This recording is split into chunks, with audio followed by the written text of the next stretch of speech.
예, 오늘은 제가 돈 얘기 좀 하려고 합니다. 네, 한국 사회는 돈 얘기하면 돌아버려요. 너무나도 이게 예민한 주제이기 때문이죠.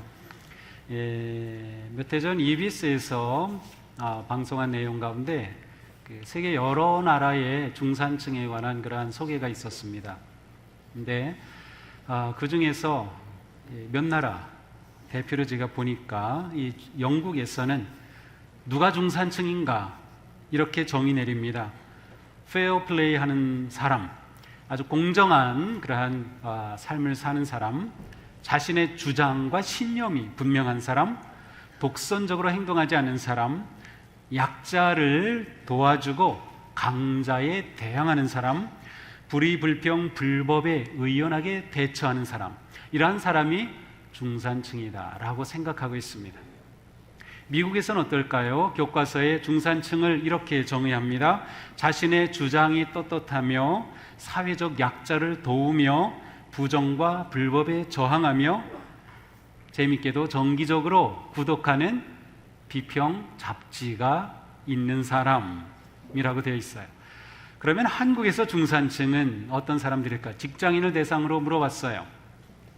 한국에서 중산층은 빚 없이 아파트 30평 이상 소유한 사람, 월 급여 500만 원 이상인 사람, 자동차 2000cc급 이상 타는 사람, 예금 잔고 1억 원 이상 보유한 사람, 해외여행 1년에 1회 이상 하는 사람. 뭔가 이상하지 않나요? 이렇게 중산층에 대한 생각이 이렇게 다를까요? 우리는 중산층 하면 전부 돈으로 계산합니다.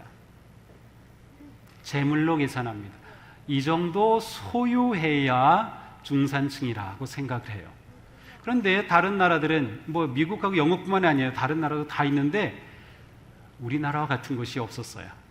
전부 다 그들은 어떠한 삶을 사느냐를 가지고 중산층을 생각하고 있어요. 중산층은 나라의 허리와 같죠. 든든해야 되죠. 근데 우리의 지금 상황은 빈부의 격차가 더 심해지고 있습니다. 아예 우리 사회의 구조적인 악이 되고 있죠. 이래서 그런지 우리는 이 모든 것을 다 돈으로 재고 돈으로 평가하는 것 같습니다. 성경은 돈에 관해서 관심이 있을까요? 관심이 있어요. 돈에 관한 단어가 3,000번 이상 나오고 38번의 예수님의 비유 가운데 24번, 22번은 돈과 관계되어 있어요. 왜 그럴까요? 왜 하나님이 돈을 밝히실까요? 그건 우리의 신앙의 삶이 돈의 삶과 밀접하게 연결되었기 때문입니다. 우리가 신앙생활을 잘하는 것은 재정생활을 잘하는 것과 관계되어 있습니다. 이거 굉장히 중요합니다.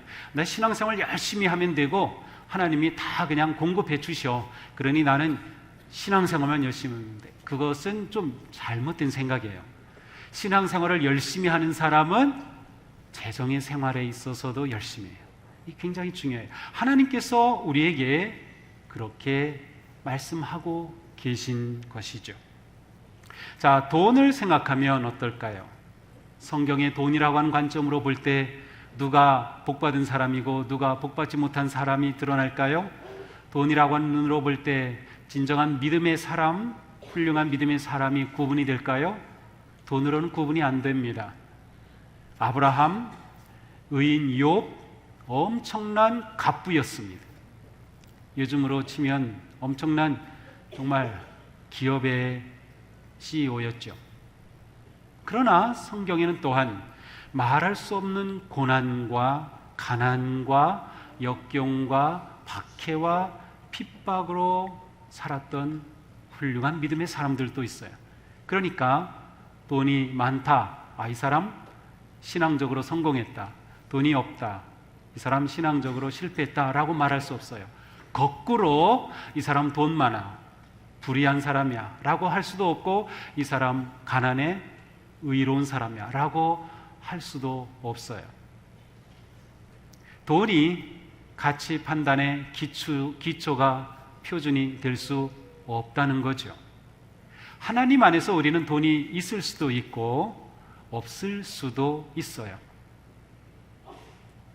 그러나 동일하게 하나님께서는 우리가 행복하게 살기를 원하셔요. 복된 삶을 살기를 원하신다.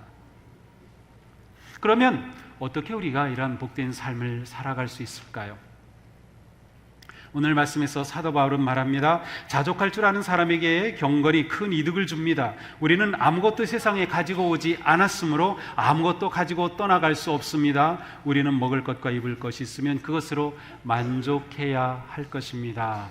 자, 오늘 본문에 자족함, 만족함이라는 단어가 나옵니다. 그런데 이 자족할 줄 아는 것에 경건이 큰 이득을 준다. 자족하는 마음이 신앙생활의 큰 유익함이라는 겁니다. 우리는 돈을 소유로 생각합니다. 그런데 오늘 말씀은 돈은 소유의 문제가 아니고 마음의 문제다라고 말씀해요. 그 마음은 자족할 줄 아는 마음입니다. 만족할 줄 아는 마음.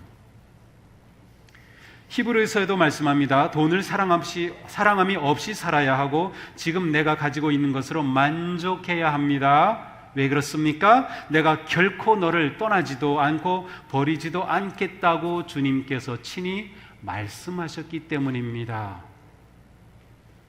히브리서에서도 우리에게 있어서 만족함이 굉장히 중요함을 알 수 있어요. 신앙생활에 있어서 중요한 부분이 만족함의 영성이라고 할까요? 만족함의 신앙을 가질 수 있는 거예요. 물론 우리는 열심히 살아가야 합니다. 그리고 한편으로는 불만족함이 우리에게 필요합니다. 그러니까 내게 불만족함이 뭔가 있어야 만족함을 위해서 무엇인가 일하기 때문이죠. 근데 이러한 불만족은 거룩한 불만족이어야 합니다. 탐욕에 의한 불만족이 아니라 믿음에 의한 불만족인 거예요. 이러한 마음을 가질 때 재물의 많고 적음이 우리의 행복을 결정할 수 없습니다. 많이 가지고 있지만 만족하지 못하는 사람이 있는가면 적게 가지고 있지만 만족할 줄 아는 사람도 있어요. 누가 행복할까요?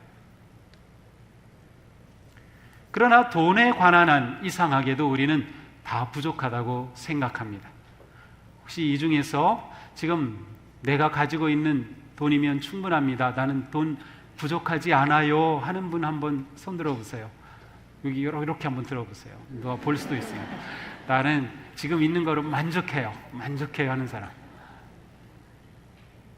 한 명도 안 보이네요. 몇 분이 계시. 정말 좋습니다. 네, 사실 우리는 돈에 대해서 만족하기가 쉽지 않아요. 다 뭔가 좀 부족하잖아요. 네, 다 부족해요. 왜냐하면 돈이 있으면 그만큼 더 우리는 내가 원하는 것도 할 수 있고 그만큼 우리 생활은 편리하기 때문입니다. 그래서 내가 원하는 것을 하면 행복하겠다라고 생각을 하죠. 그런데 성경은 돈이 많고 적음이 너의 행복을 결정하는 것이 아니고 내 마음이 결정한다.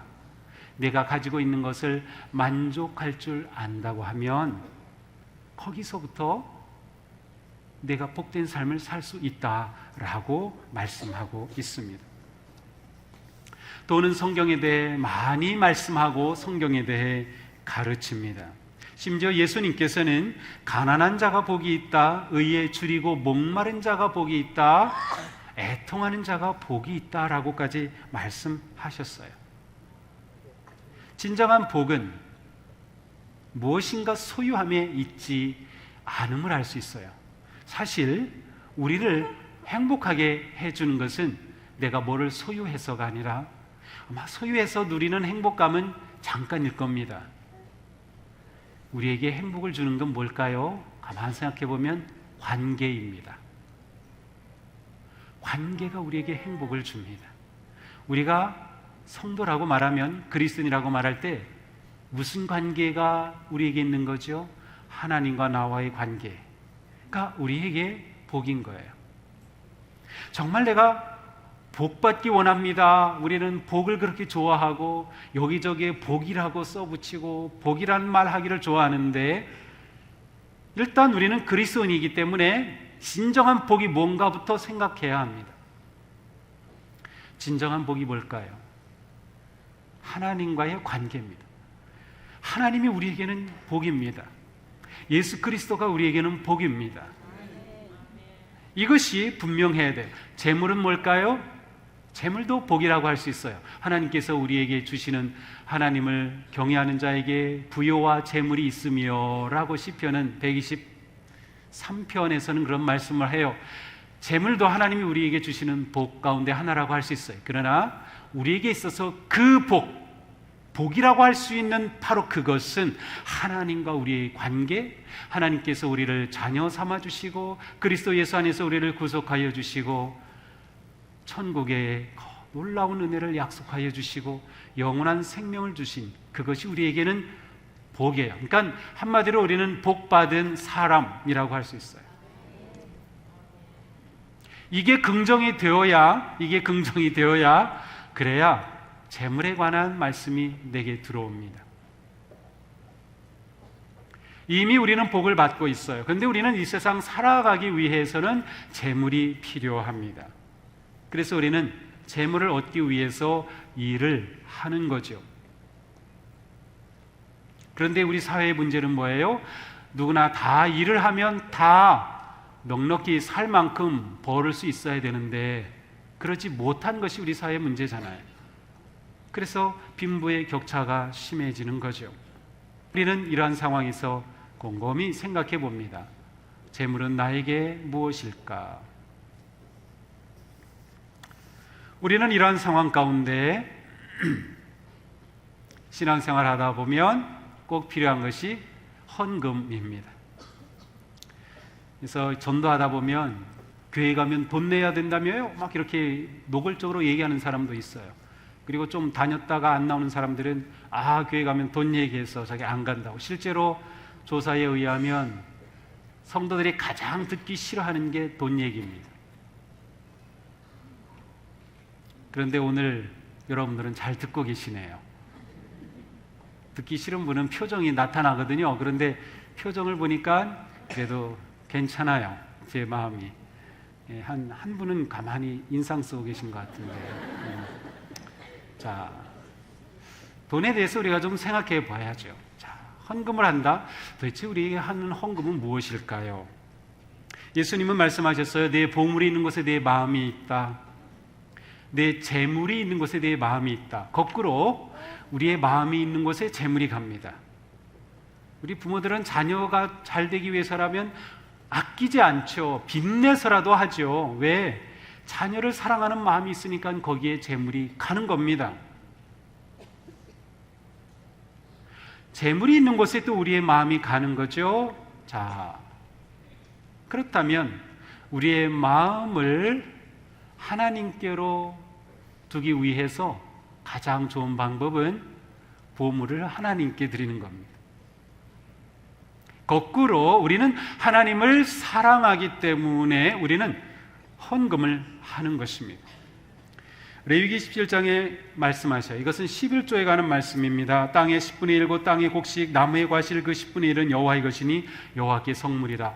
11조란 말이 나오니까 긴장하시네요. 제가 사실은 긴장하고 있습니다. 자, 일단 한 가지 전제는 말씀드릴게요. 내가 11조를 하든 못하고 있든 하나님은 나를 동일하게 사랑하고 계십니다.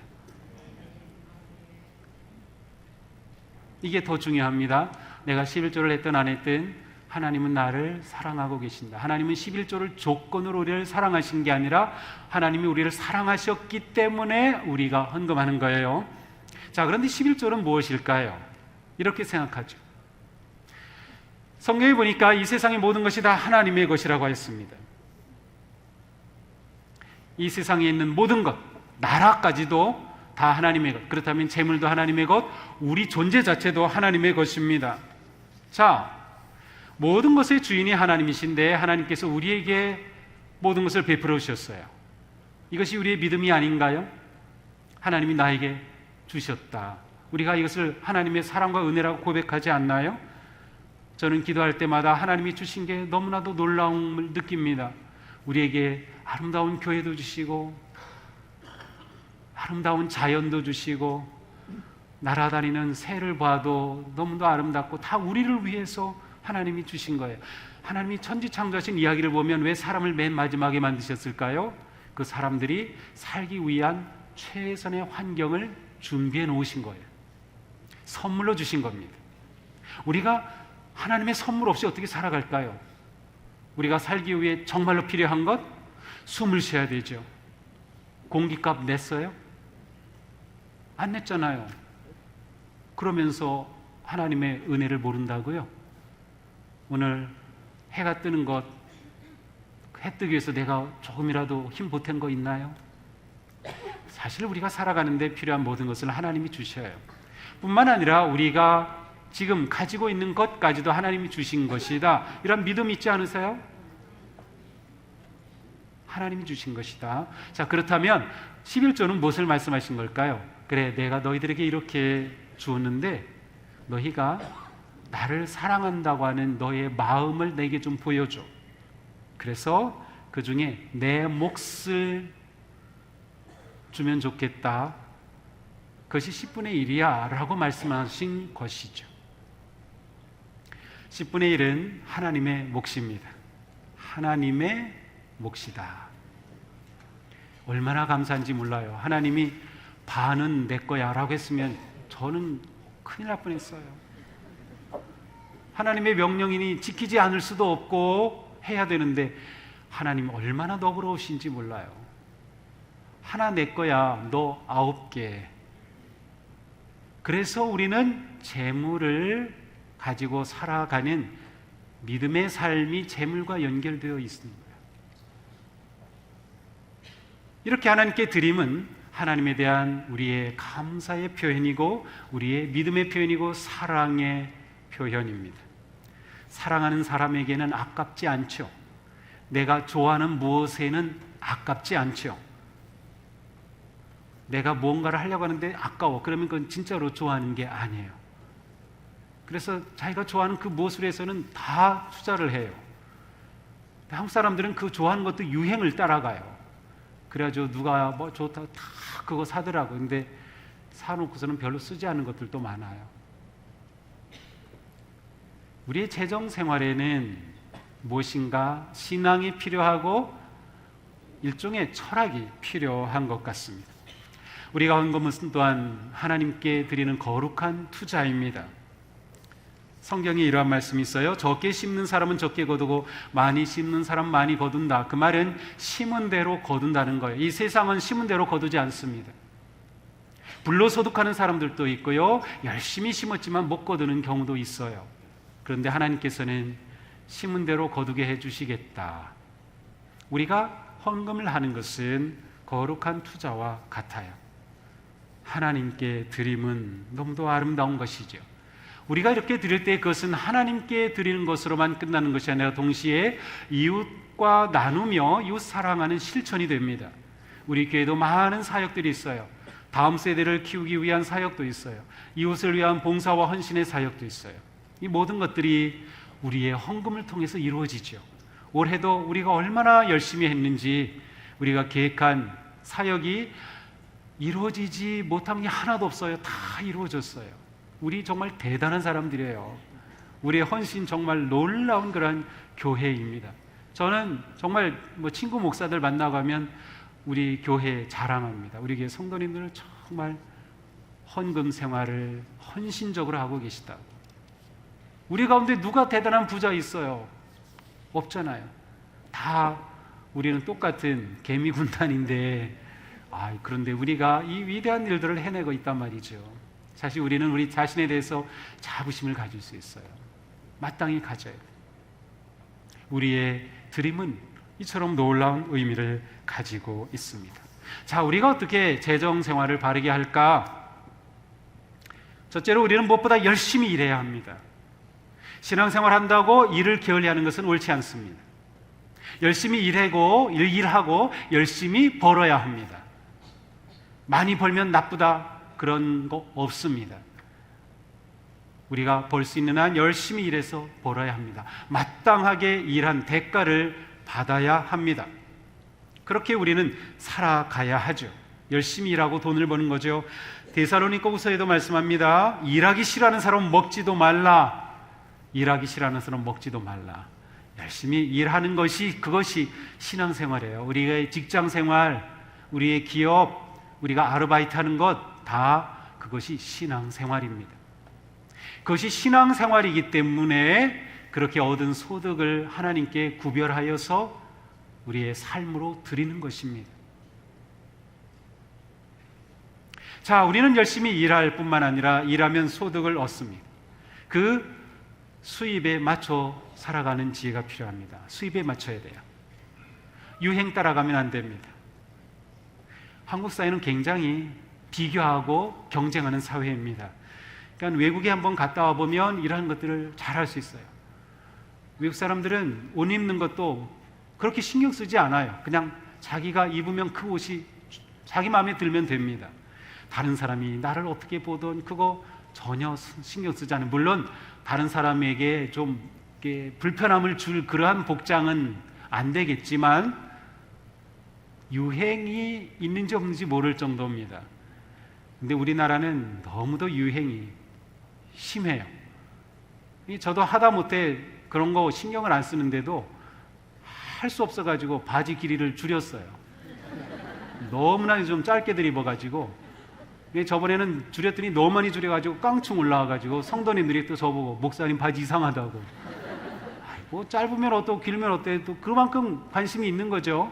근데 우리 사회가 다 그래요. 우리는 그렇게 보면서 비교하면서 그렇게 살죠. 그러다 보니까 소비에도 마찬가지예요. 누가 뭘 산 걸 보면 나도 사고 싶고요. 좋은 거 보면 나도 갖고 싶고 자꾸 그렇게 되죠. 근데 내가 번 수입 안에서 생활하는 것이 필요합니다. 굉장히 중요합니다. 자, 또한 재물의 사용에 있어서 우리는 맨 먼저 하나님의 것을 구별하는 게 중요합니다. 헌금이 정말 의미 있는 헌금이 되려면 쓰고 남은 것을 드리는 것이 아니라 내가 하나님의 것을 구별하고 남은 것을 드리는 겁니다. 이것이 하나님의 몫의 의미입니다. 너에게 모든 것을 주었는데 내 몫을 내게 주어라. 나머지가 너희의 것이다. 하나님의 몫을 먼저 구별해 놓으면 나머지를 가지고 내가 생활하는 겁니다. 하나님의 몫을 먼저 챙겨라.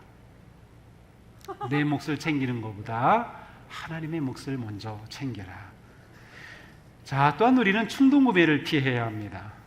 충동구매를 피해야 한다. 이 충동구매 적이 뭐죠?